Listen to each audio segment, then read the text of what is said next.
Contoh kayu bengkok yang belum saya perbaiki seperti ini bosku. Ini bengkoknya parah, dan ini adalah contoh kayu yang bengkok tadi sudah saya luruskan. Bagaimana caranya untuk meluruskannya? Simak videonya selengkapnya.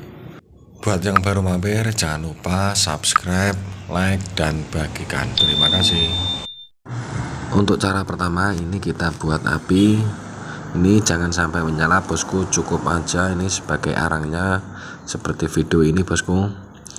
Setelah apinya seperti arang seperti ini bosku, cukup panas, ini kayunya ini kita taruh di atasnya.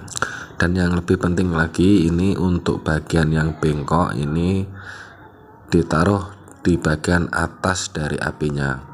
Untuk waktu yang dibutuhkan untuk proses seperti ini bosku, ini kita sesuaikan bosku. Ini untuk kayu yang kering biasanya ini dia akan lurus sendiri, cuma bengkok sedikit lalu ditekan sudah kembali. Kalau untuk kayu yang basah ini biasanya agak lama bosku, karena kayunya ini basah, jadi perlu pemanasan yang agak lebih. Untuk ukurannya ini biasanya saya ukur ini panasnya sampai ke atas bosku, jadi panasnya tembus sampai ke atas. Ada juga yang menggunakan setrika bosku untuk meneruskannya, tapi kalau di tempat saya ini tidak digunakan bosku karena membutuhkan waktu lama, dan panasnya untuk bagian kayu ini juga kurang panas. Kalau model seperti ini bosku, ini sekali kita buat api atau tempat ini bisa langsung 10 atau 15. Jadi untuk proses pelurusan ini sekali kita meluruskan ini langsung banyak.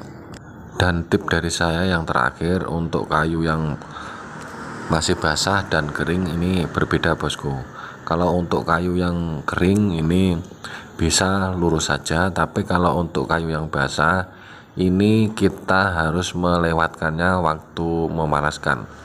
Jadi tidak cukup rata atau lurus saja, ini harus dilebihkan sedikit waktu menekan. Dan ini adalah contoh kayu yang sudah saya luruskan dengan cara yang seperti tadi. Oke bosku, semoga video sederhana ini bisa bermanfaat dan berguna. Jika ada kurang lebihnya dalam penjelasan, saya mohon maaf. Terima kasih bosku.